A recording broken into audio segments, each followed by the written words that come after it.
Relative strengths of acids and basis पर अपन ने बात करी। हमने जाना कि किसी भी एसिड बेस रिएक्शन का position of equilibrium closer to weaker acid and weaker base lie करता है।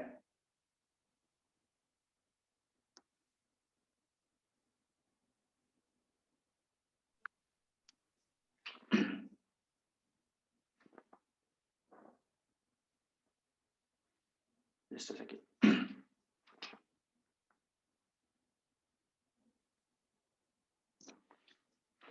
और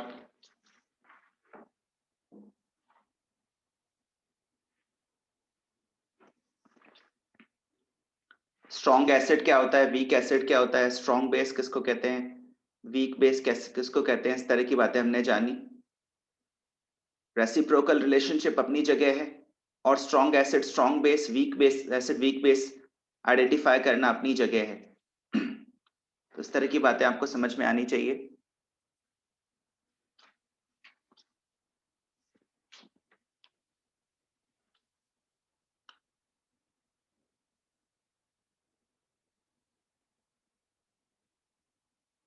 जस्ट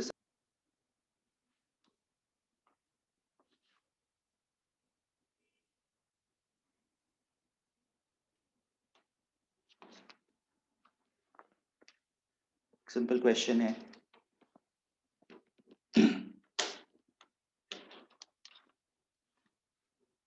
इसके अंदर एक रिएक्शन गिवन है।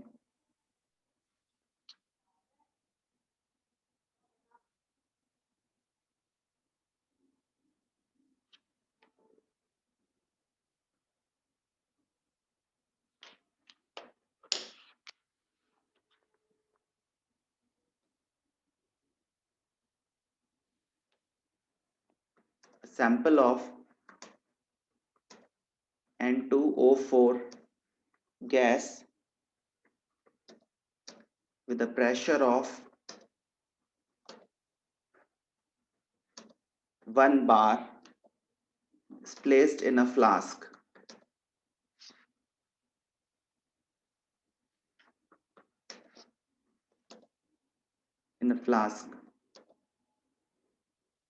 When equilibrium is achieved,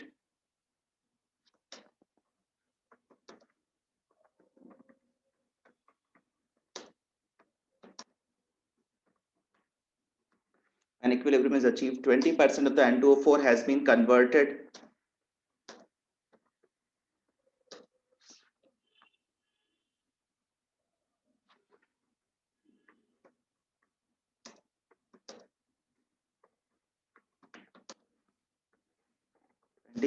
of N2O4 has been converted to NO2 gas phase reaction है। इस तरह का क्वेश्चन अपन ने लास्ट लाइव क्लास में भी शायद डिस्कस किया था।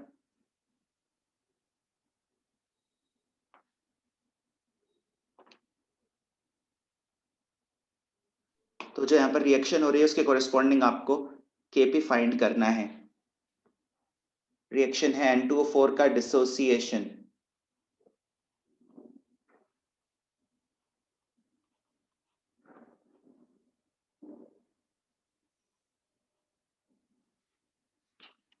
N2O4 का डिसोसिएशन into NO2।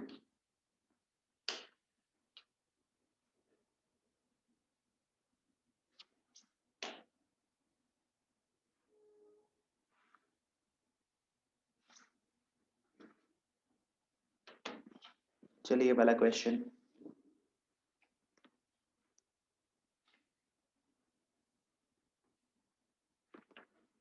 अलग से लिखकर ट्राई करते हैं।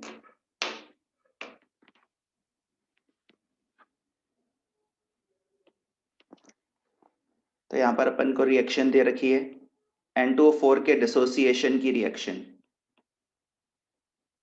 NO2 में।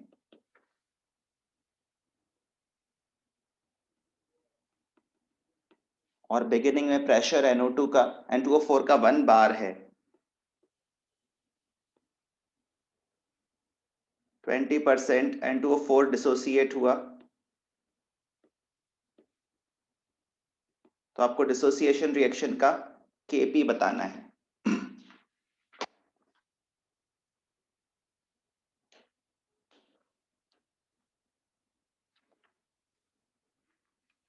तो आसान क्वेश्चन है।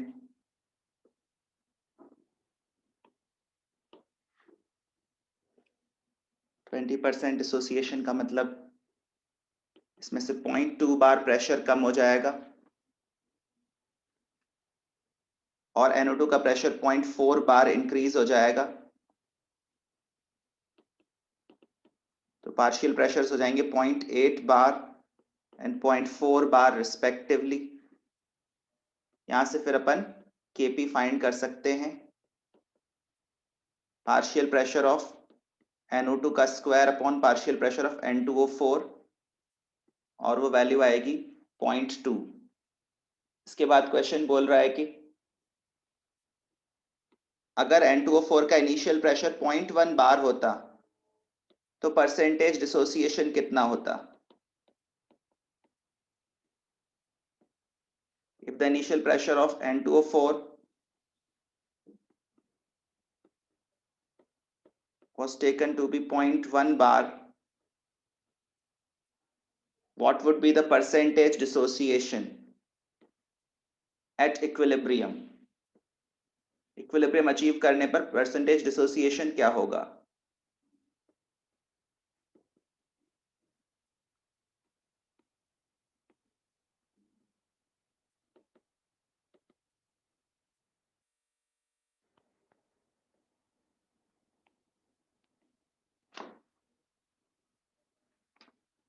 फाइंड करें।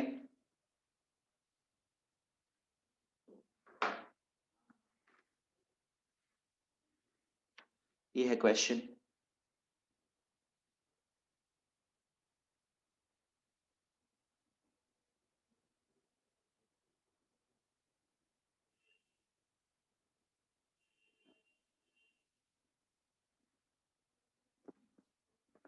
ट्राई करिए।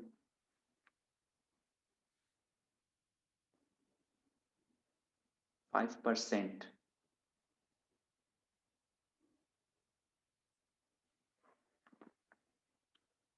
तो इनिशियल प्रेशर अपन चाहे कुछ भी लें लेकिन Kp की वैल्यू चेंज होने वाली नहीं है अगर टेम्परेचर चेंज नहीं हो रहा है तो। अगर इसको जनरल सिंबल के टर्म्स में करें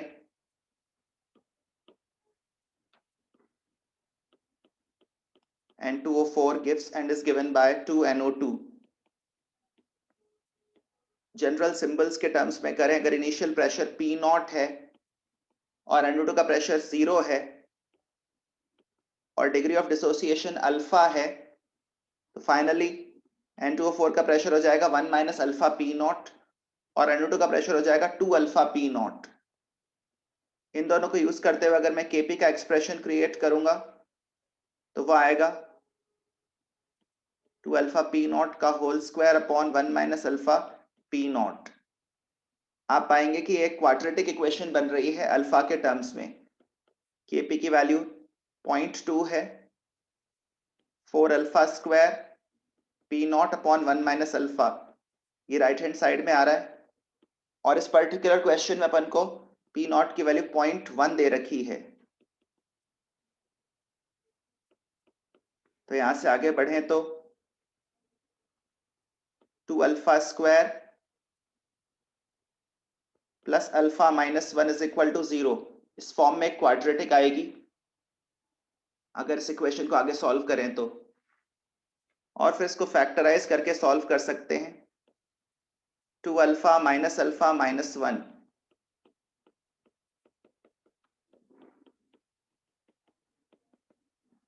तो यहां से अल्फा की दो वैल्यूज आ रही हैं, हाफ एंड -1। ऑब्वियसली एक वैल्यू हमें रिजेक्ट करनी पड़ेगी। परसेंटेज डिसोसिएशन -100% तो नहीं हो सकता। मैथमेटिकली एक रूट जरूर आ रहा है पर वो प्रैक्टिकली पॉसिबल नहीं है। अल्फा की वैल्यू हाफ होगी, इसका मतलब जब इनिशियल प्रेशर 0.1 बार किया गया तो परसेंटेज डिसोसिएशन 50% है, हाफ अल्फा की वैल्यू का मतलब N2O4 आधा डिसोसिएट हो गया है, परसेंटेज डिसोसिएशन 50% है। ये बात ली चैटेलियर्स प्रिंसिपल से भी सपोर्ट हो जाएगी। शुरू में प्रेशर 1 बार था, बाद में 0.1 बार किया गया। प्रेशर डिक्रीज अगर करोगे आप, मतलब एक तरह से आप रिएक्टेंट का अमाउंट, एक तरह से अपन रिएक्टेंट का अमाउंट घटा रहे हैं। अगर उसका प्रेशर कम करेंगे तो सिस्टम अपना प्रेशर बढ़ाने की दिशा में जाएगा और इस वजह से परसेंटेज डिसोसिएशन बढ़ेगा। पहले 20% डिसोसिएट हो रहा था और अब 50%। कितने लोगों को मिल गई ये वैल्यू? आसान क्वेश्चन है। चलिए एक और सिंपल एग्जांपल के बारे में सोचते हैं। मान लो अपन को तीन रिएक्शंस गिवन है। HF plus N2H4 gives and is given by F minus aqueous plus N2H5 plus aqueous। एक दूसरी रिएक्शन गिवन है N2H5 plus aqueous plus CH3NH2 gives and is given by CH3NH3 plus N2H4। और एक तीसरी reaction given है HF plus CH3NH2 gives and is given by CH3NH3 plus methyl ammonium ion and F minus। These three proton transfer reactions are given और इनके बारे में बोला गया है कि पोजीशन ऑफ इक्विलिब्रियम तीनों के लिए प्रोडक्ट साइड पर लाई करता है। Position of equilibrium favors the product side in all three reactions।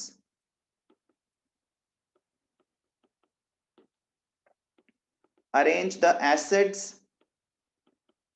and bases in the order of their relative strengths। इन तीन रिएक्शंस में आप देखेंगे तीन एसिड्स इन्वॉल्व हैं आपको पहचानने, और तीन बेसिस भी इन्वॉल्व हैं, उनको स्ट्रेंथ के ऑर्डर में अरेंज करना है। Arrange the acids and bases involved in the order of their relative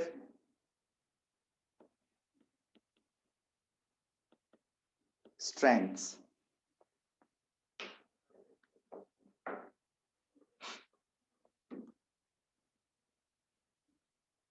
तो अरेंज करने की कोशिश करें।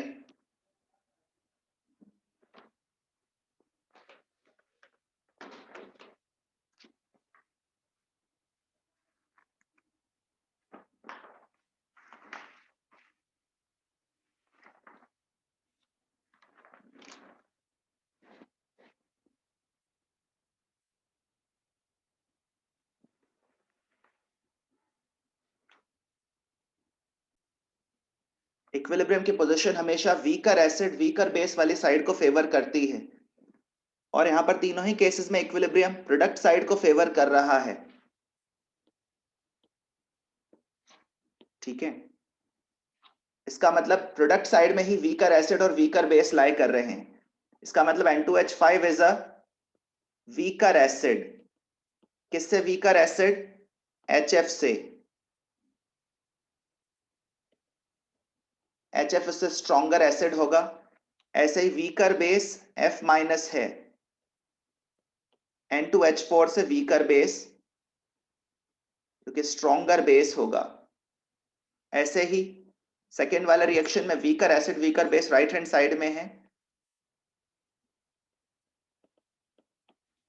इतना लिखने के साथ ही आपको एसिड्स और बेसिस की स्ट्रेंथ का ऑर्डर पता चलने लगेगा। N2H5 plus is a stronger acid than CH3NH3 plus। CH3NH2 is a stronger base than N2H4.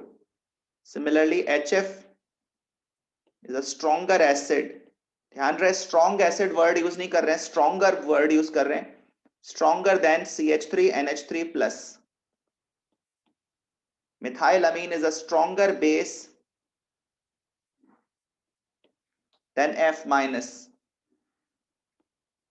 which is going to be a weaker base.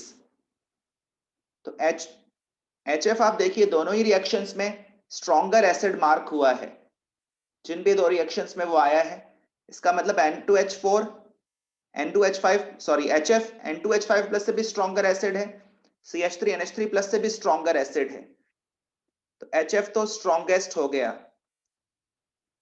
अब अगर अपन कंपेयर करें N2H5 प्लस और CH3NH3 प्लस, तो इनका कंपैरिजन सेकंड रिएक्शन में दिखाई दे रहा है, जहां से पता चल रहा है कि N2H5 plus hydrazinium ion CH3NH3 plus methyl ammonium ion से स्ट्रॉन्गर एसिड है. ये एसिडिक स्ट्रेंथ का ऑर्डर है, और ऐसे ही बेसिक स्ट्रेंथ का ऑर्डर भी आप बना सकते हैं. F माइनस दोनों ही रिएक्शंस में वीकर बेस मार्क हुआ, और CH3NH2 दोनों ही रिएक्शंस में स्ट्रॉन्गर बेस मार्क हुआ है. CH3NH2 स्ट्रॉन्गेस्ट बेस है, F माइनस वीकेस्ट बेस है, और दोनों के बीच में स्ट्रेंथ है N2H4 की. तो ये बेसिक स्ट्रेंथ का ऑर्डर है. यहां से भी रेसिप्रोकल रिलेशनशिप दिखाई दे रही है. The stronger N acid becomes weaker becomes it's conjugate base. At the same time ये बात भी सही है कि ये तीनों के तीनों एसिड्स वीक एसिड्स हैं, और ये तीनों के तीनों बेसिस भी अपने आप में वीक बेसिस हैं. वीक एसिड्स का कॉन्जुगेट बेस वीक बेस होता है, एंड वाइस वर्सा. ठीक है, वीकर एसिड का कॉन्जुगेट बेस स्ट्रॉन्गर होता है. जैसे N2H5 प्लस वीकर एसिड है HF से, तो इसका कॉन्जुगेट बेस N2H4 स्ट्रॉन्गर होगा F माइनस से. तो रेसिप्रोकल रिलेशनशिप अपनी जगह है, और ये फैक्ट भी अपनी जगह वैलिड है कि वीक एसिड का कॉन्जुगेट बेस वीक होता है, वीक बेस होता है. और स्ट्रॉन्ग एसिड के कॉन्जुगेट बेस के बारे में अपन क्या बोलेंगे, दक्ष खंडेलवाल? स्ट्रॉन्ग एसिड का कॉन्जुगेट बेस कैसा होगा? So it has negligible basic behavior in water. और स्ट्रॉन्ग बेस का conjugate acid? So it has no character in water. इसका भी एसिडिक कैरेक्टर नेग्लिजिबल होगा. ठीक है, तो इस बात को दिखाने के लिए मैंने क्लास में भी एक टेबल बनाई थी, और एक सिमिलर टेबल आप 13.1 नंबर पर देख सकते हैं, पेज नंबर 65 पर. अगर आपके पास अभी सेट हो तो. मेरे पास अभी सॉफ्ट कॉपी इस टाइम पर नहीं है, otherwise I would have shared. Table 13.1 पर नजर डालें. उम्मीद है आप इस समय वो टेबल देख पा रहे हो. और इस टेबल में आप देखो, लेफ्ट हैंड साइड में एसिड्स हैं, और राइट हैंड साइड में उनके कॉन्जुगेट बेसेस हैं. जिस डायरेक्शन में एसिड्स की स्ट्रेंथ बढ़ रही है, उसके ऑपोजिट डायरेक्शन में उनके कॉन्जुगेट बेसेस की स्ट्रेंथ बढ़ रही है. आप एक जगह देखेंगे कि H3O+ लिखा हुआ है एसिड्स की लिस्ट में, और इसी लिस्ट में नीचे जाकर H2O भी लिखा हुआ है. तो H3O+ और उससे स्ट्रॉन्गर एसिड्स को हम स्ट्रॉन्ग एसिड्स कहते हैं, and they dissociate 100% in aqueous solution. ये एक अप्रोक्सीमेशन है, अप्रोक्सीमेटली 100% डिसोसिएट होते हैं, पर अपन मानते हैं 100% ही है. और H3O+ से वीकर बट H2O से स्ट्रॉन्गर एसिड्स को अपन वीक एसिड्स कहते हैं. वीक एसिड्स के नीचे देखो क्या लिखा हुआ है, exist in solution as a mixture of HA, A- and H3O+. HA भी एग्जिस्ट करेगा, उसका कॉन्जुगेट बेस भी एग्जिस्ट करेगा, और हाइड्रोनियम आयंस भी बनेंगे. ठीक है, लेकिन जब स्ट्रॉन्ग एसिड डालोगे तो HA नहीं बचेगा. मतलब HCl पानी में डालने के बाद आपको HCl मॉलिक्यूल्स नहीं मिलेंगे, क्योंकि HCl पूरी तरह से किस में बदल चुका होगा, H3O+ में. इसीलिए मैंने ये स्टेटमेंट लिखवाया था कि पानी में एग्जिस्ट कर पाने वाला स्ट्रॉन्गेस्ट एसिड H3O+ है. Any acid stronger than water gets fully converted into H3O+. और यहाँ पर कुछ ऐसे एसिड्स भी हैं जो H2O से वीकर हैं और दुनिया में हम उनको एज एन एसिड, सॉरी, ऐसे एसिड्स भी हैं जो H2O से वीकर हैं और उनको हम एसिड के तौर पर रिकॉग्निशन नहीं देते हैं, जैसे NH3, OH-, इनको एसिड के तौर पर आइडेंटिफाई नहीं किया जाता।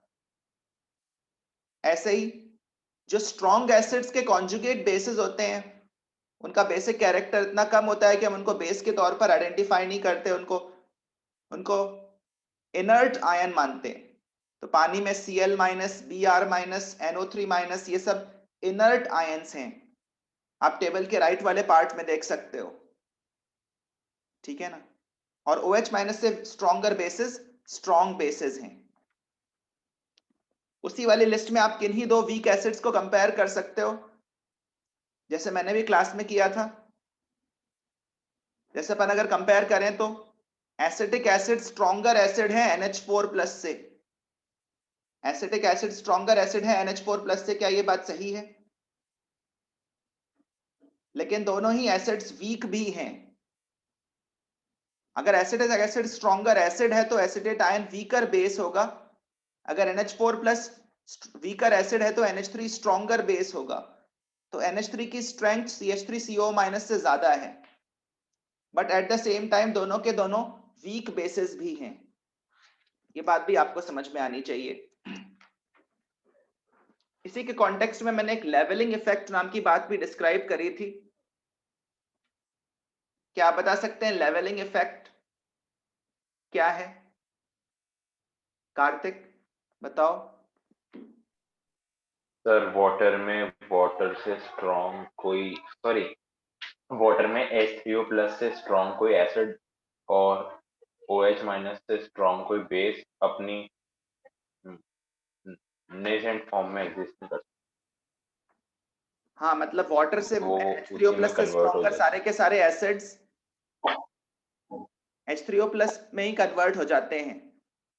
तो अगर मेरे पास 1 मोलर HClO4 सोल्यूशन हो या 1 मोलर HCl सोल्यूशन हो या 1 मोलर HNO3 सोल्यूशन हो, all of them are equally acidic. ये तीनों के तीनों सॉल्यूशंस इक्वली एसिडिक सॉल्यूशंस हैं एक्वस मीडियम में, क्योंकि तीनों के तीनों में ही hydronium ion concentration approximately 1 molar है। तो पानी में आकर इन तीनों के सॉल्यूशंस इक्वली एसिडिक बन रहे हैं, इसका मतलब पानी में इन एसिड्स की रिलेटिव स्ट्रेंथ का कोई मतलब नहीं रह जाता, ठीक है ना। ये तीनों के तीनों एसिड्स के सॉल्यूशन सेम लेवल पर आ जाते हैं, इसी को लेवलिंग इफेक्ट ऑफ वाटर कहते हैं। ऐसे ही 0.1 मोलर NaNH2 सॉल्यूशन हो या 0.1 मोलर NaOH सॉल्यूशन हो या 0.1 मोलर KH सॉल्यूशन हो, ये सारे सॉल्यूशंस इक्वली बेसिक हैं। Na+ आयन तो pH न्यूट्रल है या स्पेक्टेटर आयन है, उसको लेकर आप परेशान ना हो। यहाँ पर जो रिएक्टिव आयन है वो NH2- OH- और H- है। NH2- इतना स्ट्रॉन्ग बेस है कि वो वाटर से लगभग 100% H+ पुल कर पाता है, खुद NH3 में कन्वर्ट होता है और वाटर को कन्वर्ट कर देता है OH- में। NaOH में भी OH- आयंस प्रेजेंट है। ऐसे ही हाइड्राइड आयन भी एक स्ट्रॉन्ग बेस है। वाटर में हाइड्राइड आयन आएगा तो हाइड्रोजन गैस रिलीज होगी और OH- आयंस बनेंगे। तो ये तीनों सॉल्यूशंस इक्वली बेसिक सॉल्यूशंस हैं। इसी डिस्कशन के कॉन्टेक्स्ट में मेरे पास एक स्टूडेंट का क्वेश्चन आया था, इस क्वेश्चन का आंसर मैं भी कर रहा हूं। क्वेश्चन ये है, to find the relative strength of strong acids we use base which is weaker than H2O। Strong acids की स्ट्रेंथ में अगर फर्क करना हो तो हम एक ऐसा बेस यूज करते हैं जो वाटर से वीकर हो।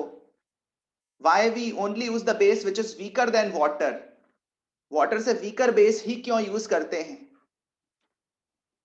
उसका जवाब यह है कि अगर वाटर से स्ट्रॉन्गर बेस का यूज करोगे तब तो रिएक्शन का एक्सटेंट और ज्यादा बढ़ जाएगा।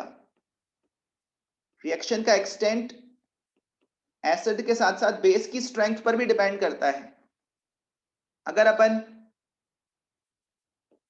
HClO4 और NH3 की रिएक्शन कराएं या फिर HBr और NH3 की रिएक्शन कराएं तो इन दोनों एसिड्स की स्ट्रेंथ का फर्क पता नहीं चल पाएगा, क्योंकि NH3 जो है वो एक स्ट्रॉन्गर बेस है वाटर से। अगर ये स्ट्रॉन्गर बेस है मतलब बेटर प्रोटॉन एक्सेप्टर है, वाटर से भी बेहतर प्रोटॉन एक्सेप्टर है, तब तो HClO4 और HBr की इसके साथ जो रिएक्शन होगी उसका एक्सटेंट और भी बढ़ जाएगा। जब मैं ऑलरेडी कह चुका हूं कि HClO4 की वाटर से रिएक्शन नियरली 100% कंप्लीट होती है और HBr की भी वाटर से रिएक्शन नियरली 100% कंप्लीट होती है, तो अगर आप ऐसा बेस ले रहे हो जो वाटर से भी स्ट्रॉन्गर है तब तो वो रिएक्शन डेफिनेटली 100% के करीब ही जाएगी।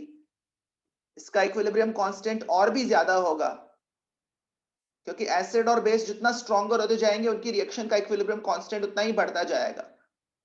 एसिड तो हमने दोनों जगह सेम लिया, लेकिन जो बेस लिया वो और भी स्ट्रॉन्ग लिया, पानी से भी स्ट्रॉन्गर बेस लिया, तब तो रिएक्शन का एक्सटेंट और भी बढ़ेगा। और जब रिएक्शन का एक्सटेंट बढ़ेगा तो फिर इनका फर्क समझ में नहीं आएगा। दोनों रिएक्शंस 100% कंप्लीट होंगी तो फिर दोनों रिएक्शंस में डिफरेंस पता नहीं चलेगा। डिफरेंस तभी पता चलेगा जब आप इनके सामने ऐसा बेस रखोगे जो वाटर से वीकर हो। जैसे दोनों के सामने NO3 माइनस आयन रखा, NO3 minus ion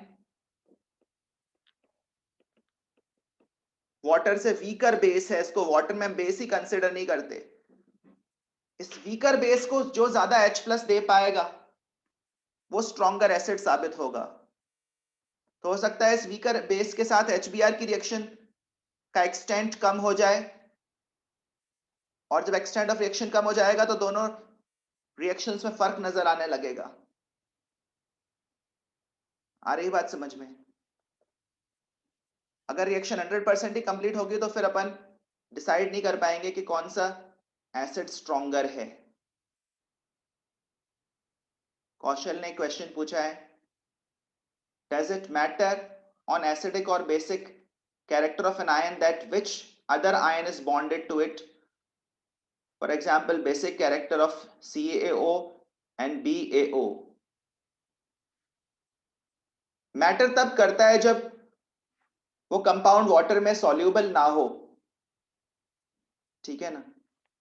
for example calcium oxide, barium oxide तो दोनों के दोनों वाटर में अपन सॉल्यूबल ही मानते हैं। बेरियम ऑक्साइड को अपन वाटर में सॉल्यूबल ही मानते हैं, और बेरियम ऑक्साइड जब वाटर में जाता है तो 100% बेरियम हाइड्रोक्साइड में कन्वर्ट होता है। ऑक्साइड वाटर में आके हमेशा हाइड्रोक्साइड में कन्वर्ट होता है। But on the other hand अगर अपन मैग्नीशियम ऑक्साइड लेते तो मैग्नीशियम ऑक्साइड वाटर में आकर मैग्नीशियम हाइड्रोक्साइड में कन्वर्ट जरूर होता, बट मैग्नीशियम हाइड्रोक्साइड एक स्पैरिंगली सॉल्यूबल कंपाउंड है। इसका मतलब मैग्नीशियम हाइड्रोक्साइड बहुत ज्यादा अमाउंट में नहीं बनेगा। मैग्नीशियम ऑक्साइड की सॉल्युबिलिटी भी वाटर में कम है, लेस सॉल्यूबल इन वाटर। अगर आप सॉल्युबिलिटी रूल्स याद करो तो एल्कली हाइड्रोक्साइड्स और कैल्शियम, स्ट्रोंशियम, बेरियम के हाइड्रोक्साइड्स वाटर में सॉल्यूबल माने जाते हैं, लेकिन दूसरे मेटल्स के हाइड्रोक्साइड्स वाटर में इनसॉल्यूबल या स्पैरिंगली सॉल्यूबल होते हैं। इस वजह से मैग्नीशियम ऑक्साइड को पानी में अगर अपन डिसॉल्व करेंगे तो पहली बात तो ज्यादा डिसॉल्व होगा नहीं, और ज्यादा डिसॉल्व होगा नहीं तो ज्यादा कॉन्सेंट्रेशन में हाइड्रोक्साइड आयंस भी क्रिएट नहीं होंगे। तो अपन बोलेंगे कि magnesium oxide is a weaker base than say barium oxide. Solubility से फर्क पड़ेगा। और जो तुमने जो दो कंपाउंड्स के नाम लिए, barium oxide and calcium oxide, इन दोनों में भी अगर अपन देखें तो Barium oxide is more soluble. Calcium oxide is less soluble than barium oxide. Barium oxide के मुकाबले पानी में कम डिसॉल्व होता है और कम डिसॉल्व होगा तो OH माइनस की कॉन्सेंट्रेशन भी कम क्रिएट होगी। तो कैल्शियम ऑक्साइड का सोल्यूशन उतना ज्यादा बेसिक नहीं हो पाएगा जितना सपोज बेरियम ऑक्साइड का हो पाएगा। Okay sir. इसके अलावा और भी कुछ चीजें हैं जो अपन इस चैप्टर में आगे बढ़कर समझ पाएंगे।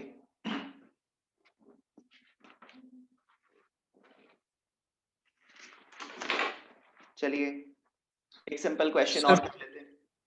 हाँ बोलो सर, अगर बेरियम हाइड्रोक्साइड लेंगे तो लेवलिंग इफेक्ट कैसे शो करेगा, क्योंकि इसमें तो 2 मोल्स ऑफ वो निकलेंगे सर OH माइनस।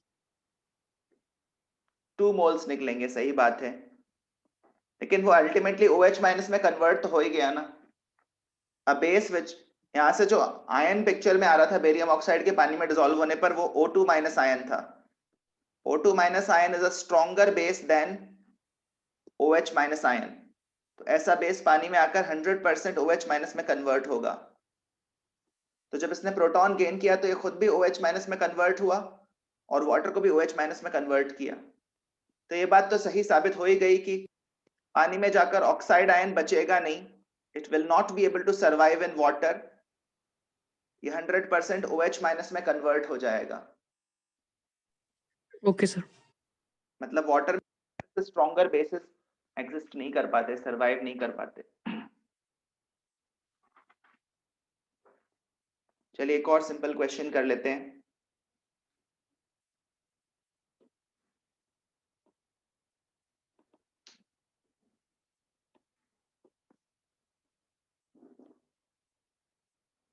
इनफैक्ट ये वाला क्वेश्चन अपन ने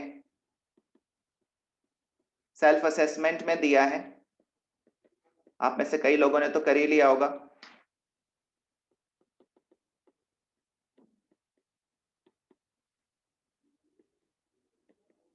फिर भी जो लोग नहीं कर पाए वो एक बार फिर से सॉल्व करें, even though I have given the solutions. इस रिएक्शन का equilibrium constant 1.6 into 10 to the power -10 है 300 डिग्री सेल्सियस पर। You need to determine the equilibrium concentrations.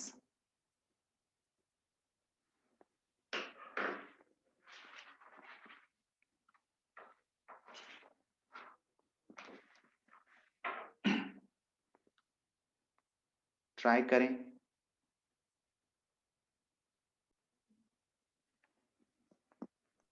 Reaction को पहले 100% बैकवर्ड ले जाएंगे। हाँ, यहाँ पर अगर अपन फिर QC उसके फाइंड बाद करेंगे, QC फाइंड करेंगे तो वो वैल्यू 0.15 आ रही है, सही है ना। और 0.15 जो है वो KC से काफी ज्यादा है, इसका मतलब रिएक्शन बैकवर्ड्स आएगी। और इस तरह के केसेस में हमें इक्विलिब्रियम लेफ्ट टू राइट जाते हुए अप्रोच करना चाहिए जब KC लेस देन 1 हो। और लेफ्ट टू राइट हम तभी जा पाएंगे जब हम रिएक्शन को पहले 100% टुवर्ड्स लेफ्ट ले आए। तो फिर हमें समझ में आता है कि SO2 पहले खत्म हो जाएगा, SO2 पूरा खत्म होगा तो SO3 भी 0.1 मोलर बन जाएगा, O2 0.05 मोलर कंज्यूम हो जाएगा।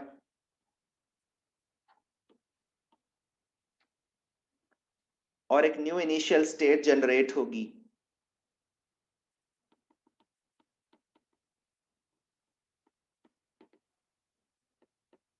इसमें SO3 की कॉन्सेंट्रेशन 0.2 मोलर, SO2 की 0 मोलर और O2 की 0.1 मोलर हो जाएगी। अब QC 0 हो चुका है, अब रिएक्शन फॉरवर्ड जाएगी। इनफैक्ट ऑब्जेक्टिव क्वेश्चन अगर आप कर रहे हो और आपको इनफ प्रैक्टिस है तो आप डायरेक्टली क्लेम कर सकते हो कि SO2 की कॉन्सेंट्रेशन 0.2 मोलर रहेगी, O2 की कॉन्सेंट्रेशन भी लगभग 0.1 मोलर ही रहेगी, इनमें ज्यादा चेंज नहीं आएगा। बस हमें SO2 की कॉन्सेंट्रेशन फाइंड करनी है क्योंकि हम इक्विलिब्रियम के काफी पास हैं।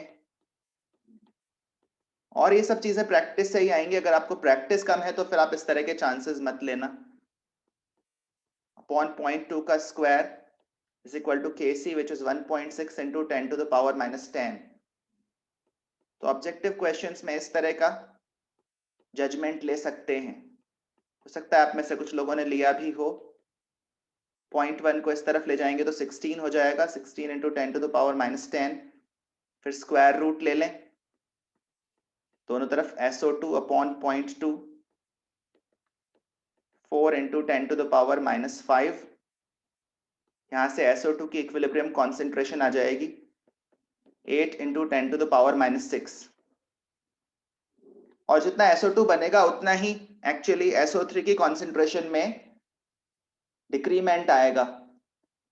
मतलब SO3 की कॉन्सेंट्रेशन में जितना डिक्रीमेंट आ रहा है वो 8 into 10 to the power minus 6 molar है, और आप देख सकते हैं ये SO3 की इनिशियल कॉन्सेंट्रेशन के रिस्पेक्ट में नेग्लिजिबल है। इसका मतलब हमारा कैलकुलेशन सही है। जो इक्विलिब्रियम एस्टैब्लिश होगा उसमें SO3 की कॉन्सेंट्रेशन 0.2 मोलर, SO2 की concentration 8 into 10 to the power minus 6 molar, और O2 की कॉन्सेंट्रेशन रफली 0.1 मोलर होगी। इसमें डेफिनेटली अप्रोक्सीमेशन शामिल हैं, पर वो सारे अप्रोक्सीमेशंस वैलिड हैं, इनवैलिड नहीं है। तो प्रैक्टिस के साथ आप इस तरह के असम्पशंस ले सकते हो। इंट्यूशन आ जाता है कि कहां पर असम्पशन वैलिड होने वाला है। एक और सिंपल क्वेश्चन कर लेते हैं। देखो, शॉर्टकट्स अपनाने में कोई बुराई नहीं है, पर वो तभी अपनाओ जब आपको पूरे बेसिक अप्रोचेस आते हो और आपको पता हो कि अगर आप फंस गए तो आप क्या करोगे। पहले बेसिक्स से अपन को क्वेश्चन सॉल्विंग सीखनी चाहिए, उसके बाद फास्टर मेथड्स तो हमेशा ही अपना सकते हैं। मेरे पास भी फास्टर सॉल्व करने के कई तरीके हैं, पर मैं शुरू में आपको लेंथीएस्ट मेथड ही बताता हूं जिससे आपको बेसिक अप्रोच पता चल जाए, फिर धीरे धीरे अपन थोड़ा सा शॉर्टर मेथड्स की तरफ आते हैं। और अगर आप प्रैक्टिस करते हो तो कुछ कुछ शॉर्टर मेथड्स आप अपने लेवल पर भी सीखते हो। एक और सिंपल क्वेश्चन इस वाली रिएक्शन के लिए, जो कि ऊपर वाली रिएक्शन की ऑपोजिट ही है, हालांकि टेम्परेचर इस बार नहीं बताया है। SO2 की कॉन्सेंट्रेशन 2 मोलर और O2 की कॉन्सेंट्रेशन 1.5 मोलर है। एट इक्विलिब्रियम O2 की कॉन्सेंट्रेशन 0.8 मोलर हो गई। Determine Kc for the reaction. ये तो स्ट्रेट फॉरवर्ड क्वेश्चन है, करिए।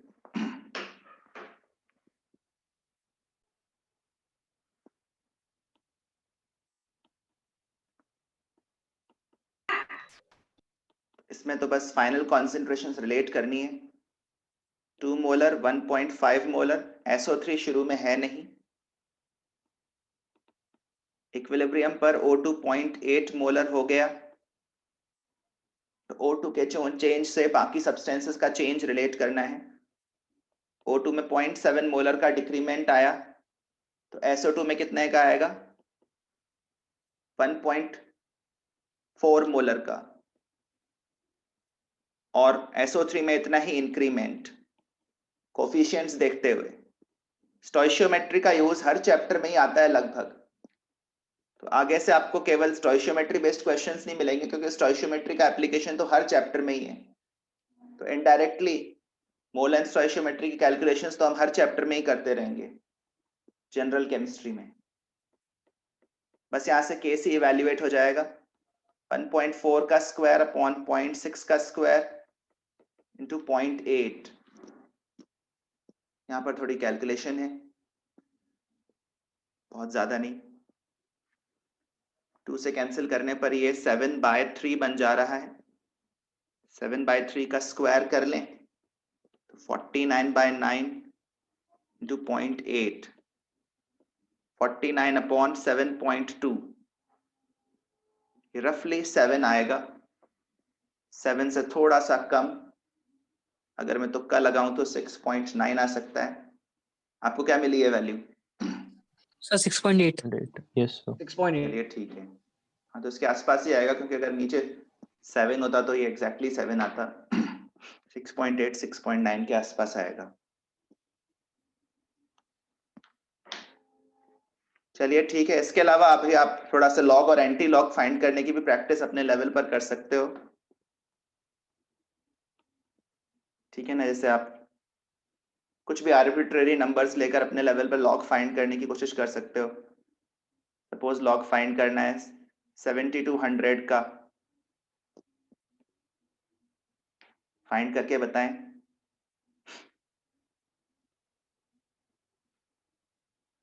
.0018 का, determine these log values.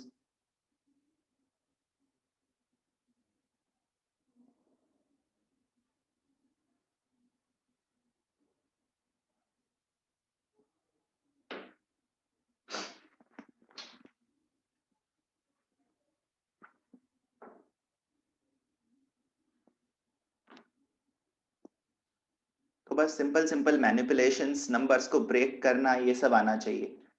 इसको कोई 8 into 9 into 100 ऐसे भी लिख सकता है। और भी तरीके हैं ब्रेक करने के,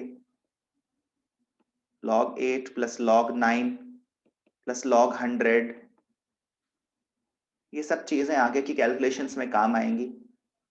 log 8 रफली 0.9 है। ध्यान रहे हम जो कैलकुलेशंस करेंगे उनमें एक डिग्री ऑफ एरर जरूर रहेगा, तो ये मत सोचना कि एकदम एक्यूरेट वैल्यूज मिल रही हैं। जितना कम अप्रोक्सीमेट करोगे उतना आंसर एक्यूरेट आएगा। अभी मैंने log 8 की भी अप्रोक्सीमेटेड वैल्यू लिखी और log 9 की भी, इन दोनों को ऐड करें तो 2.9 प्लस 0.96 करने पर 3.86 आ रहा है। आ गई होगी ये वैल्यू। log 0.0018 फाइंड करें, इसको 18 into 10 to the power 4 लिख सकते हैं, 10 to the power -4। इसके बाद इसको log 9 plus log 2, 10 to the power -4 का log तो सिंपली -4 हो जाएगा, 1.26 आएगा ये। तो इसकी भी इतनी प्रैक्टिस करो कि एक बहुत फास्ट हो जाए ये process, fast as well as accurate. जिस तरह से फॉर्मल चार्ज फाइंड करना या ऑक्सीडेशन स्टेट फाइंड करना आप लोगों को अब आसान लगने लगा होगा शायद, तो उस तरह से ये कैलकुलेशंस भी आपको आसान लगनी चाहिए। Determine x if log x is 2.34,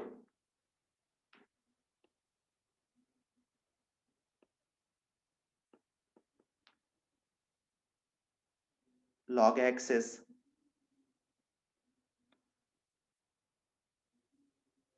-2.9,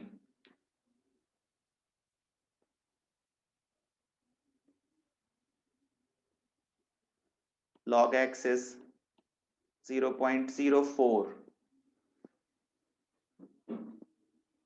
try करें। जितनी लॉग वैल्यूज मैंने आपको लिखवाई हैं उनको अगर आप मेमोराइज कर लोगे तो आपको थोड़ा मदद मिलेगी, और कहीं कहीं आपको थोड़ा सा इंटेलिजेंट गैस भी करना पड़ेगा। इंटेलिजेंट गैसिंग आपकी कैलकुलेशंस का हिस्सा है, इसको अपन तुक्केबाजी नहीं कह सकते। नंबर से अपन को जान पहचान होनी चाहिए और कहीं कहीं पर थोड़ा थोड़ा अप्रोक्सीमेट करना आना चाहिए।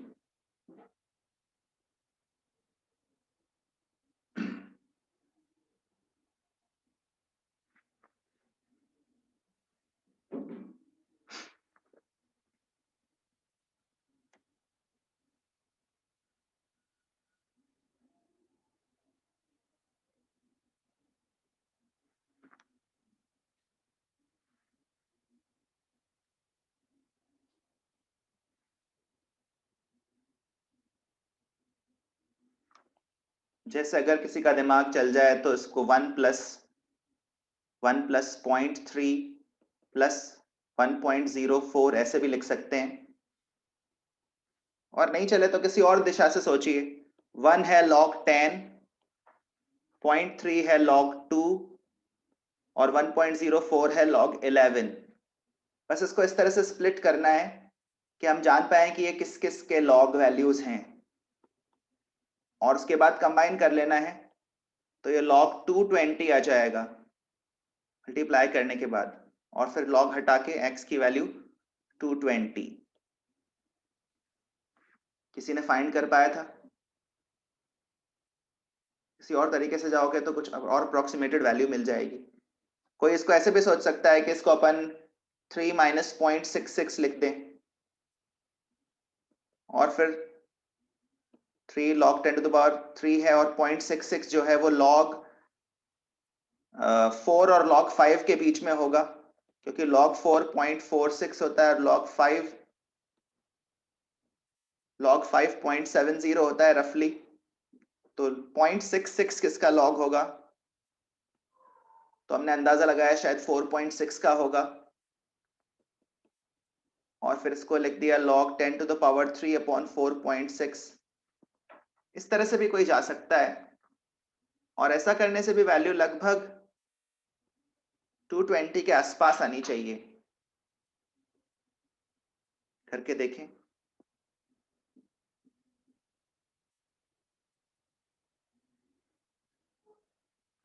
तो कोई एक फिक्स्ड वे नहीं है, आप अलग अलग तरीकों से भी थोड़ा जा सकते हैं। बाकी दो केसेस में भी करके देखो। x की वैल्यू क्या आएगी?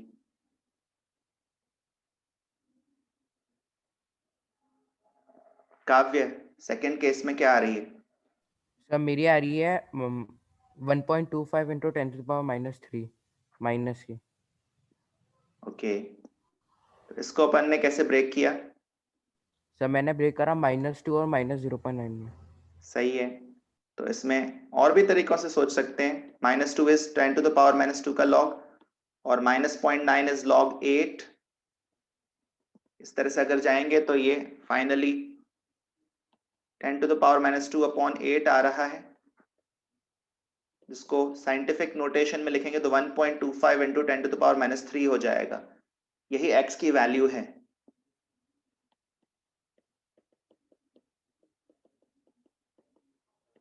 बाकी प्रैक्टिस तो pH कैलकुलेशंस में होती रहेगी। ऐसे इसको भी ब्रेक कर सकते हैं। इसको कोई log, इसको 1.04 -1 भी लिख सकता है, 1 - 0.96 भी लिख सकता है। तो ये हो जाएगा log 11 minus log 10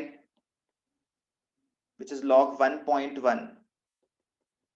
x की वैल्यू लगभग 1.1।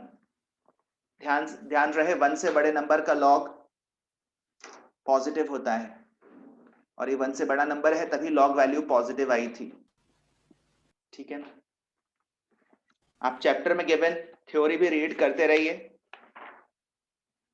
अभी के स्टेज पर आपको इस चैप्टर में page number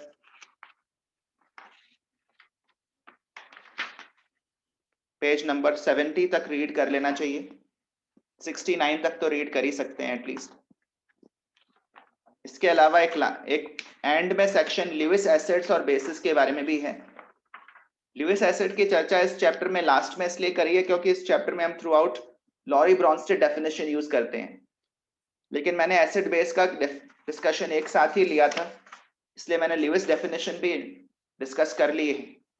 Lewis acids and basis की चर्चा आपको 13.11 लास्ट वाले सेक्शन में नजर आएगी, तो वो भी आप रीड कर लीजिएगा।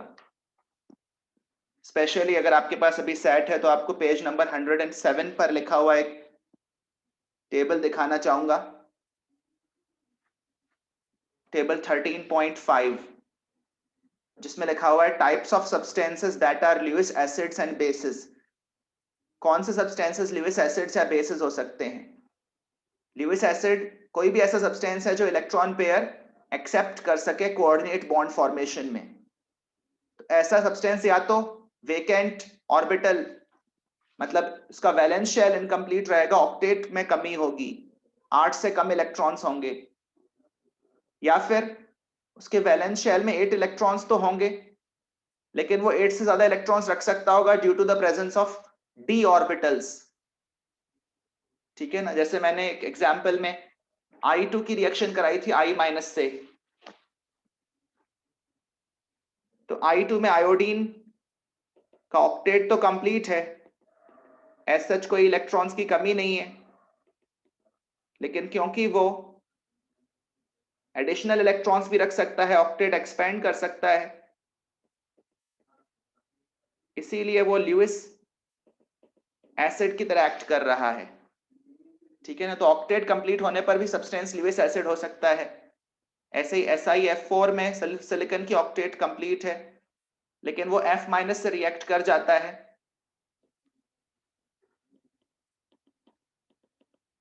Because of the presence of vacant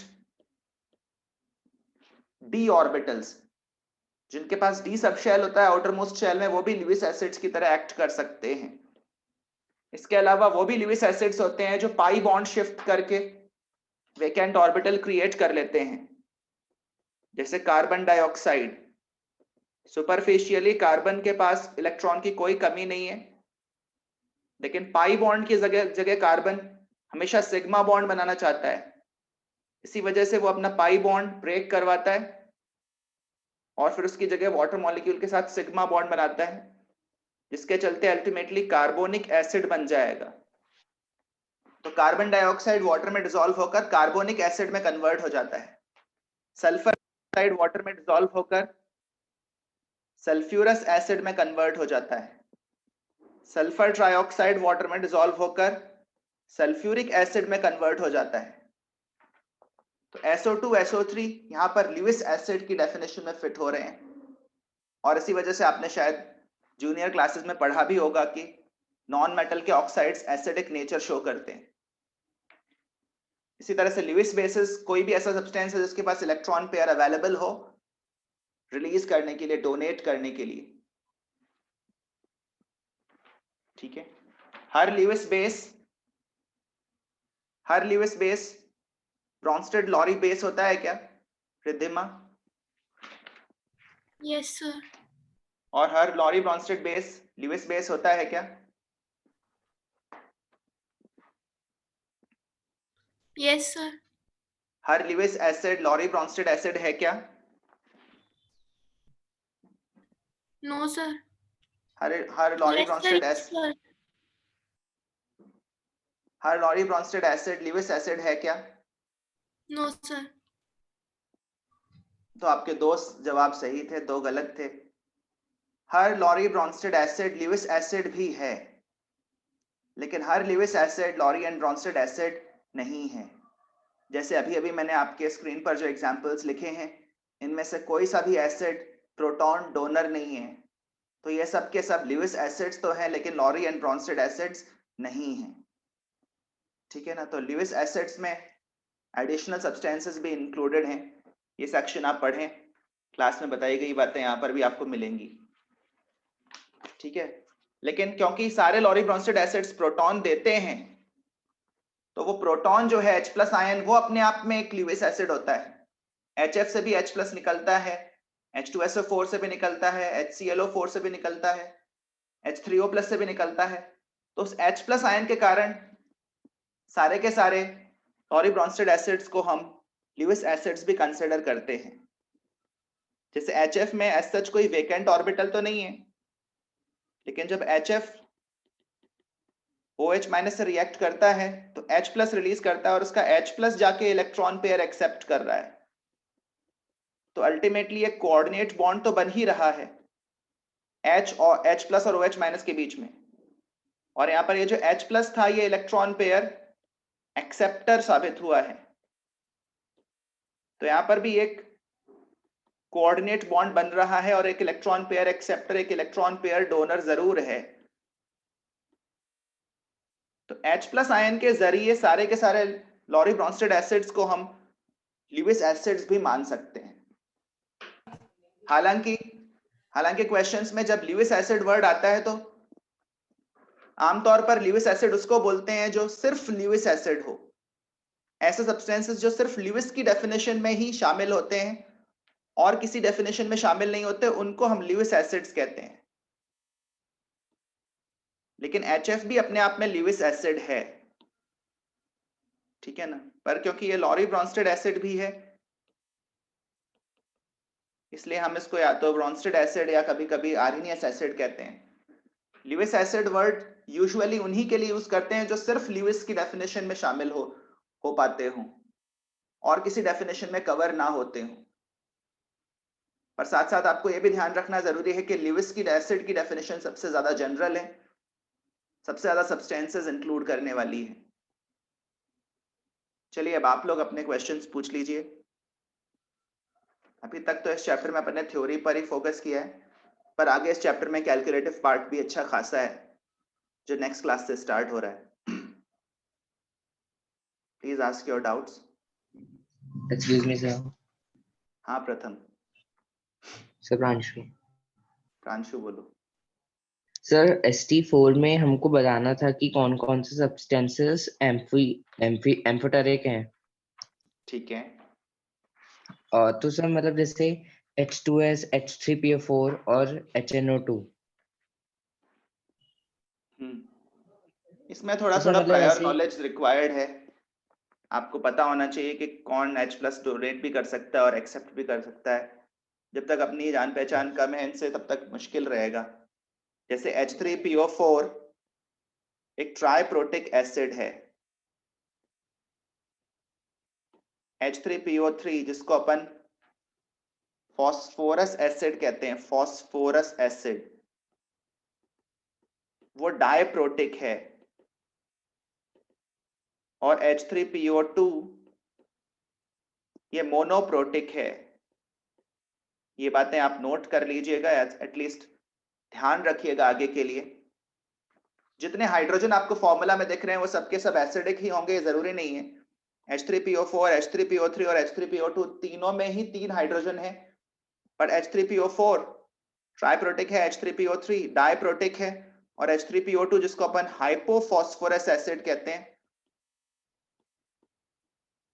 वो मोनोप्रोटिक है।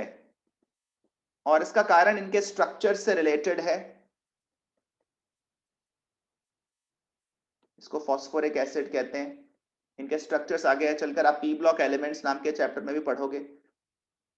फिलहाल अगर मैं थोड़ा शॉर्ट में बना दूं तो H3PO4 में तीनों हाइड्रोजन ऑक्सीजन से अटैच्ड हैं, लेकिन H3PO2 में 2 ही हाइड्रोजन ऑक्सीजन से अटैच्ड हैं, एक हाइड्रोजन डायरेक्टली फॉस्फोरस से अटैच्ड है। और H3PO2 में 2 हाइड्रोजन फॉस्फोरस से डायरेक्टली अटैच्ड हैं और एक ही हाइड्रोजन ऑक्सीजन से अटैच्ड है। तो जो हाइड्रोजन ऑक्सीजन से अटैच्ड है वो ही एसिडिक है, और जो फॉस्फोरस से अटैच्ड है उस पर तो एक्चुअली पार्शियल नेगेटिव चार्ज है, तो वो प्रोटिक नहीं है, प्रोटॉन लाइक नहीं है, वो रिलीज नहीं हो सकता। जो पॉलीप्रोटिक एसिड्स होते हैं ना, उनके डिसोसिएशन से जो बीच में सब्सटेंसेस बनते हैं वो एम्फीप्रोटिक होते हैं। जैसे H3PO4 3 बार डिसोसिएट करता है। पहली बार में H2PO4 माइनस बनाएगा, फिर सेकेंड स्टेप में HPO4 2 माइनस बनाएगा, फिर तीसरे स्टेप में PO4 3 माइनस बनाएगा। तो H3PO4 सिर्फ प्रोटॉन डोनर है, सिर्फ एसिड है। PO4 3 माइनस सिर्फ प्रोटॉन एक्सेप्टर है, मतलब only capable of behaving as a base. लेकिन H2PO4 माइनस प्रोटॉन एक्सेप्ट भी कर सकता है और प्रोटॉन रिलीज भी कर सकता है। HPO4 2 माइनस प्रोटॉन रिलीज करके फॉस्फेट भी बना सकता है, प्रोटॉन एक्सेप्ट करके H2PO4 माइनस भी बना सकता है।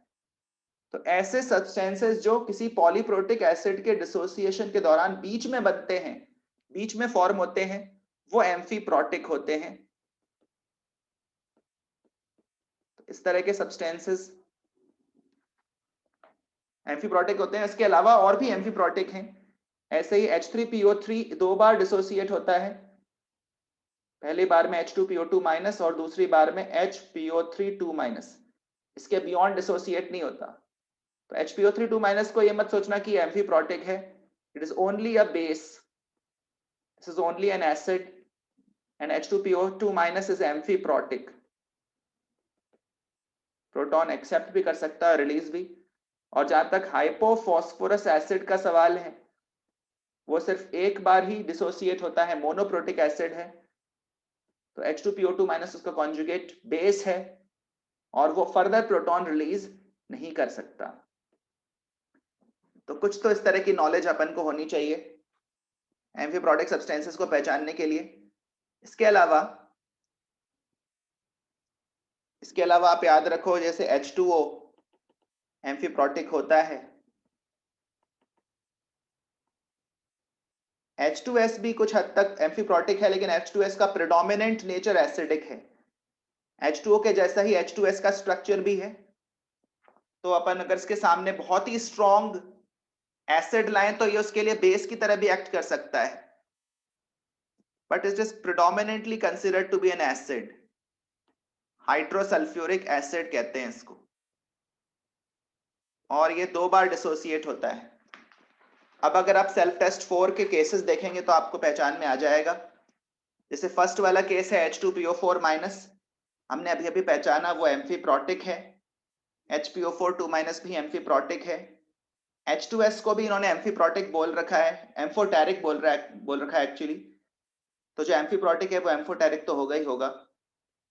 पर H2S के केस से मैं एक्चुअली एग्री नहीं करता हूँ। वाटर में H2S प्रेडोमिनेंटली एसिडिक है, और वाटर में जाके H2S की रिएक्शन एसिड के तौर पर ही होती है। H3PO4 एसिड ही है। NH4+ में लोन पेयर ही नहीं है नाइट्रोजन पर, तो प्रोटॉन एक्सेप्ट करने का सवाल ही नहीं उठता। NH4+ is only an acid. Water तो एम्फोटेरिक है ही। सबसे इंपॉर्टेंट एम्फोटेरिक सब्सटेंस वाटर खुद है। वाटर एसिड की तरह भी एक्ट कर सकता है और वो बेस की तरह भी।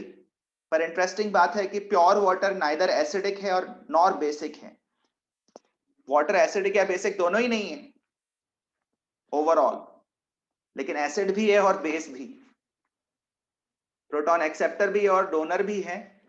पर प्योर वाटर को अपन पीएच न्यूट्रल बोलते हैं, ठीक है, क्योंकि प्योर वाटर में जितने H3O+ आयंस प्रोड्यूस होते हैं उतने ही OH- आयंस प्रोड्यूस होते हैं। HI की पहचान सिर्फ एसिड है, HNO2 की पहचान सिर्फ एसिड है। HI को अपन हाइड्रो आयोडिक एसिड कहते हैं, HNO2 को नाइट्रस एसिड कहते हैं। तो थोड़ा थोड़ा प्रायर नॉलेज होना चाहिए इस तरह के क्वेश्चन करने के लिए, ज्यादा मुश्किल तो नहीं है। एक्सक्यूज मी सर, और बोलिए। हाँ दक्ष। Excuse me sir. हाँ सर बोलो। HI में I के पास भी तो लोन पेयर है, तो वो हाँ एक्सेप्ट कर लोन सकता पेयर है। तो है, लेकिन हर lone pair containing substance base नहीं हो जाता, ठीक है ना। लोन पेयर तो ऐसे HF में भी फ्लोरीन के पास है। लोन पेयर होना ही सिर्फ काफी नहीं है, लोन पेयर शेयर करने की टेंडेंसी भी होनी चाहिए। HF में भी लोन पेयर है। H3O+ में भी आप देखेंगे ऑक्सीजन पर एक लोन पेयर है, ठीक है ना। सिर्फ लोन पेयर होना ही बेस होने का सफिशिएंट रिक्वायरमेंट नहीं है। नेसेसरी तो है पर सफिशिएंट नहीं है, क्योंकि लोन पेयर डोनेट करने की टेंडेंसी भी होनी चाहिए। तो ये अपना H3O+ अपना लोन पेयर शेयर नहीं करता। अगर शेयर कर देगा तो इस तरह का टेट्राहेड्रल सब्सटेंस बन जाएगा और ऑक्सीजन पर 2 units of formal positive charge आ जाएगा, जिससे कि ये हाईली अनस्टेबल हो जाएगा। ऑक्सीजन अपने ऊपर ज्यादा मैग्नीट्यूड का फॉर्मल चार्ज नहीं लाता। पॉजिटिव चार्ज आने के बाद इसकी लोन पेयर डोनेट करने की टेंडेंसी कम हो गई है। ऐसे ही आई भी अपना लोन पेयर H+ के साथ शेयर नहीं करना चाह रहा है। ऑलरेडी वो HI बना चुका है, इसके बाद इसके एक और H से H+ से ऐड होने की टेंडेंसी नहीं है। प्रैक्टिकली इसको सिर्फ एसिड के तौर पर बिहेव करते हुए देखा गया है। HI काफी स्ट्रॉन्ग एसिड है। जूनियर लेवल पर अपन ने एसिड्स के नाम पर सिर्फ HCl और H2SO4 यही नाम सुने होते हैं, पर ध्यान रहे HI जो है वो HCl से भी स्ट्रॉन्गर एसिड है। HI is stronger than HBr, HBr is stronger than HCl, HCl is stronger than HF। तो ये काफी स्ट्रॉन्ग एसिड है, नियरली 100% वाटर में जाके I- में ब्रेक होगा। कुछ चीजें तो अपन को याद रखनी पड़ेंगी कि कौन सा सब्सटेंस प्रेडोमिनेंटली प्रोटॉन डोनर है, कौन सा प्रेडोमिनेंटली प्रोटॉन एक्सेप्टर है, ठीक है ना। सब कुछ अपन को थ्योरी से पता नहीं चलेगा, कुछ तो याद भी रखना पड़ेगा। इतना तो पता होना ही चाहिए कि HI स्ट्रॉन्ग एसिड है और वो बेस की तरह एक्ट नहीं करता है, ठीक है। केमिस्ट्री में तो दोनों चीजों का कॉम्बिनेशन चाहिए, फैक्ट्स भी पता होने चाहिए और थ्योरी भी स्ट्रॉन्ग होनी चाहिए। इनफैक्ट फैक्ट्स तो आपको हर सब्जेक्ट में थोड़ा थोड़ा याद रखने ही पड़ते हैं, इसके लिए आप सिर्फ केमिस्ट्री को ब्लेम नहीं दे सकते। कुछ कुछ मेमोराइजेशन तो हर सब्जेक्ट में इन्वॉल्व है। और बोलो। सर F- और Cl- में कौन ज्यादा स्ट्रॉन्ग ब्रॉन्स्टेड बेस है? उसके लिए आप HF और HCl की स्ट्रेंथ का यूज कर सकते हो। जैसा मैंने अभी अभी बोला, HCl is a stronger acid than HF। अगर HCl स्ट्रॉन्गर है तो Cl माइनस वीकर होगा F माइनस से, ठीक है ना। सर लेकिन क्लोरीन का साइज बड़ा है तो वो उसकी क्लोरीन का साइज बड़ा है तो वो सब तो अपन आगे से देखेंगे। फिलहाल आप बस इतना याद रखो कि HCl एक स्ट्रॉन्ग एसिड है, H3O प्लस से भी स्ट्रॉन्गर है और HF H3O प्लस से वीकर है। तो Cl माइनस जो है वो H2O से वीकर है और F माइनस H2O से स्ट्रॉन्गर है। तो जो बेस H2O से स्ट्रॉन्गर होता है वो वीक बेस होता है, और जो बेस H2O से वीकर होता है उसका बेसिक कैरेक्टर ही अपन नेग्लेक्ट करते हैं। इसका मतलब पानी में Cl माइनस रिएक्ट करेगा ही नहीं। पानी में Cl minus pH neutral ion कहा जाता है। वाटर में जाकर ये अपना बेसिक नेचर शो कर ही नहीं पाता। जो मैंने थोड़ी देर पहले आपको टेबल दिखाई थी पेज नंबर 65 पर, उसमें भी आप देख सकते हैं Cl माइनस की स्ट्रेंथ H2O से वीकर है, तो उसको अपन बेस ही कंसिडर नहीं करेंगे। बाकी जो आप साइज की बात कर रहे हो वो सब चीजें एक दूसरे सेक्शन में अपन पढ़ेंगे। जो रीजनिंग है, कारण है कौन सा एसिड स्ट्रॉन्गर है और कौन सा वीकर है, उसके पीछे जो रीजनिंग है वो अपन सेक्शन 13.10 में पढ़ेंगे, given on page number 102. How do we reason out the strength of acids? अभी तो बस हम ये डिसाइड करना सीख रहे हैं कि स्ट्रॉन्गर वीकर कैसे जज करते हैं। हम उसके पीछे के कारण में नहीं जा रहे। किसी भी एसिड की स्ट्रेंथ को दो चीजें डिसाइड करती हैं, एक तो होती है बॉन्ड की स्ट्रेंथ और दूसरी होती है बॉन्ड की polarity. Bond strength and bond polarity taken together decide the acidic strength. तो वो चीजें अपन इस चैप्टर के एंड में पढ़ेंगे, ठीक है। Excuse me sir. हाँ बोलिए। सर इक्विलिब्रियम में डाउट है एक्सरसाइज में। हाँ बोलो। सर एक्सरसाइज 2 में 21st क्वेश्चन है। एक्सरसाइज 2 का 21st क्वेश्चन। Yes sir. हाँ। सर इसमें लिखा है if the reaction mixture also contains H2O at 0.2 bar.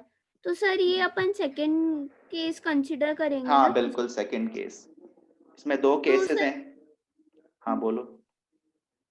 तो सर ऑल्सो में मतलब ओवरऑल टोटल H2O का प्रेशर है ना 0.2, और तो कुछ नहीं इनकॉर्पोरेट करना पड़ेगा ना? हाँ H2O का शुरू में प्रेशर 0.2 बार है इनिशियली, बाकी CO2 का प्रेशर तो जीरो ही मानेंगे। तो इसमें दो सिचुएशंस हैं। पहला इक्विलिब्रियम वो है जिसमें Ca कैल्शियम बाइकार्बोनेट डिकम्पोज हुआ और CO2 और H2O बने। अब जितना CO2 बनेगा उतना ही H2O बनेगा, मतलब दोनों के पार्शियल प्रेशर्स भी बराबर होंगे। तितीक्षा आप देखो इक्विलिब्रियम प्रेशर दिया हुआ है 0.12।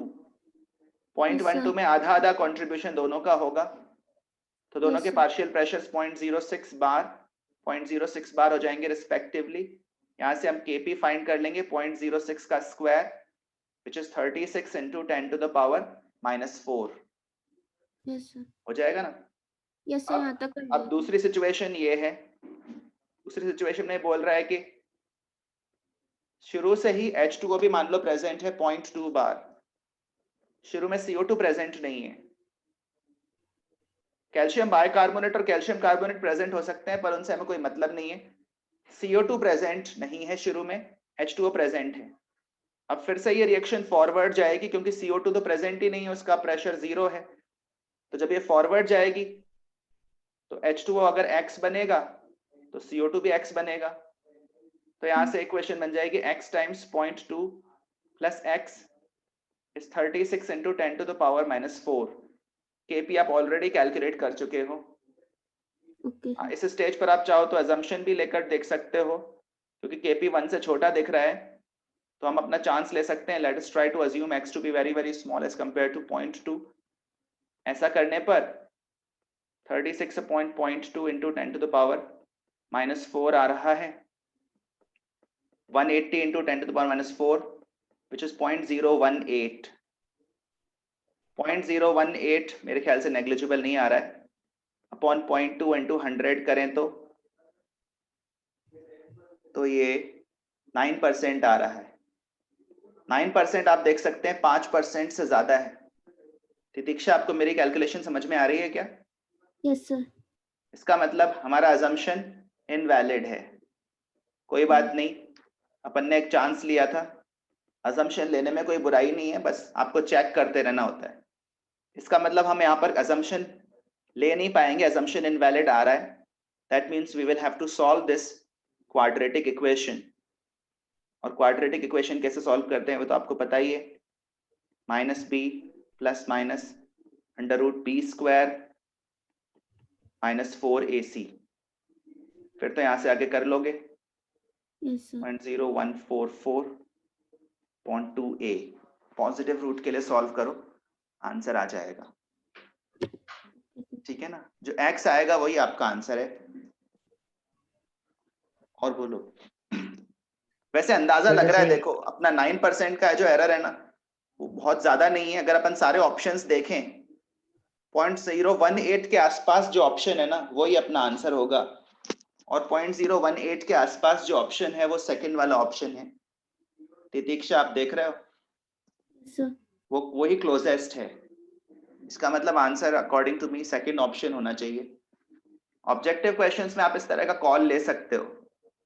ऑब्जेक्टिव क्वेश्चन में आपके ऊपर कोई कंपल्शन नहीं है, कोई बाइंडिंग नहीं है कि आप वापस सॉल्व करो। अगर सर आप अपन स्मार्टली ने सोच रहे हो तो आंसर आ जाएगा। एक्सक्यूज मी सर, सर अपन ने इंटरप्रेट कैसे किया कि जब वो H2O लिया तो वो इक्विलिब्रियम में नहीं था और प्रेशर ऑफ CO2 0 माना? सर कैसे इंटरप्रेट करें?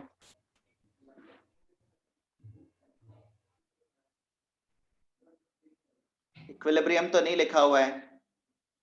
Sir equilibrium pressure of CO2 0 मानकर कैसे इंटरप्रेट कर रहे थे? देखो, लैंग्वेज में ऐसा तो लिखा हुआ नहीं है कि what is P, CO2 of the reaction mixture also contains H2O gas at 0.2 bar। Equilibrium mixture तो ऐसा लिखा नहीं हुआ है। इसका मतलब क्वेश्चन का यही हिंट है कि पहले अपन प्योर कैल्शियम बाइकार्बोनेट लेकर चल रहे थे और उसका डिकम्पोजिशन करा रहे थे, बाद में हमने प्योर कैल्शियम बाइकार्बोनेट के अलावा H2O गैस भी लिया 0.2 बार प्रेशर पर और फिर इक्विलिब्रियम अचीव किया। Okay sir. लैंग्वेज पढ़ के ही समझना पड़ेगा, हालांकि इसको और स्पेसिफाई करना चाहिए था कि इनिशियली स्टेट में ऐसा था, इनिशियली ऐसा था, ऐसा बोलना तो चाहिए इसको। पर कई बार चीजें अपन को थोड़ा जज करनी पड़ती हैं ऑप्शन लैंग्वेज पढ़ के, ऑप्शंस देख के। ठीक है ना, चलिए फिर वाइंड अप करते हैं।